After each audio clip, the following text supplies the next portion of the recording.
কথায় বলে নদীর ধারে বাস, দুঃখ 12 মাস। প্রবাদ বাক্য সত্যি হচ্ছে প্রতি বছরই ফ্রেজারগঞ্জের মানুষের কাছে।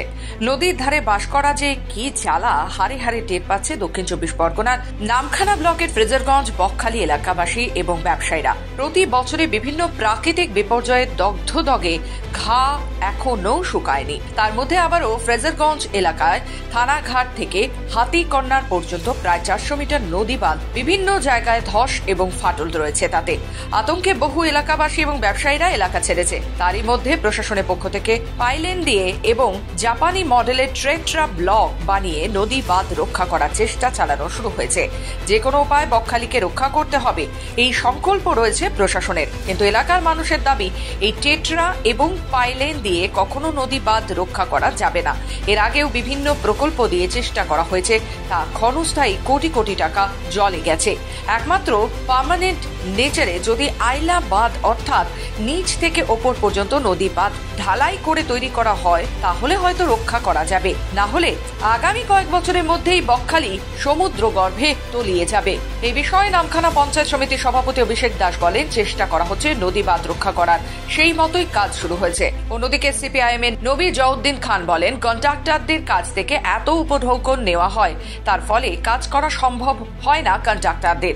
বকখালি ব্যবসায়ী সমিতির সম্পাদক দীনেশ সর্দার বলেন, সরকার আরো সজাগ হতে হবে। দিনের পর দিন যে অবস্থা, এরপরে আর ব্যবসা থাকবে না। এখন দেখার প্রশাসন কি ব্যবস্থা নেয় এই নদী বাঁধ রক্ষায়। আতঙ্কে দেখুন, আমরা জানি দক্ষিণ সুন্দরবনের ঠিক প্রান্তভাগে সুন্দরবন আমাদের নদী বেষ্টিত এরিয়া। সেখান থেকে দাঁড়িয়ে কেন্দ্রীয় সরকার সেচ দপ্তর থেকে কোনোভাবে, শুধু সেচ দপ্তর নয়, আমাদের MGNRGS থেকে শুরু করে প্রত্যেকটি জায়গায় একটা টাকাও দেয়নি। আপনারা সংসদে বাজেট পেশেও দেখেছেন বাংলা কীভাবে বঞ্চিত। কিন্তু মানবিক মুখ্যমন্ত্রী মমতা বন্দ্যোপাধ্যায় রাজ্যের কোষাগার, যে আমাদের কোষাগার আছে, সেখান থেকে সেচ দপ্তরের পক্ষ থেকে আমাদের প্রচুর পরিমাণে কাজ চলছে বর্তমান।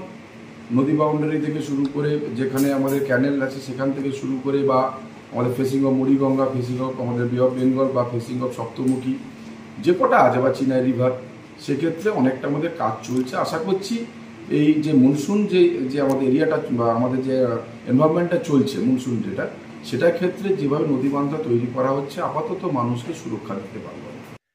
বিষয়টা হচ্ছে সরকার উদ্যোগ নিয়েছে। বর্তমান দেখছি আজকে সমাগুলো হচ্ছে আমাদের ফ্রেজারগঞ্জ, ওই বালিয়াড়া বলে একটা জায়গা আছে, ওই বালিয়াড়া থেকে একদম ফ্রেজারগঞ্জের আমাদের চৌরাস্তা হয়ে বকখালি পর্যন্ত। তা আমাদের ওই দেখছি আমরা বাঁধ করছি, এবং বাঁধের ওই যেভাবে আমাদের এখানে আয়লা বা আপনার বুলবুল গেল, আমফান গেল, তাতে করে আমাদের নদী ভাঙনগুলো হয়েই চলেছে। এই নদী ভাঙন রুখতে গেলে পিলার বা আপনাদের ওই ইট দিয়ে যে ব্লক পিচিং করে যদি সুন্দরভাবে করা যায় তাহলে আটকে যাবে। যেটা আমাদের বকখালির এই দাস ভবনের এই জায়গাটায় হয়েছে, এরকমভাবে যদি পুরো এরিয়াটাকে করা যায় সরকারের পক্ষ থেকে, তাহলে সুন্দরভাবে তাহলে আমাদের ভাঙনটা রোখা যাবে।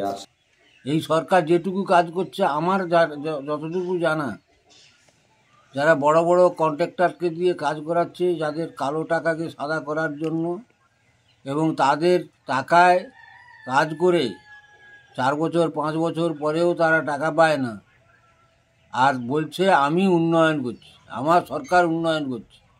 যেসবভাবে ঝড় ঝাপটা হচ্ছে, বন্যা হচ্ছে, এই বন্যাতে সব কিছু ভেঙে চলে যাচ্ছে। এই বাঁধ তো আটকানো মুশকিল হয়ে যাবে। তার জন্য আমাদের খুব আশা যে ভালোভাবে একটা বাঁধ হোক, সেই জন্য আমরা আশা রাখছি।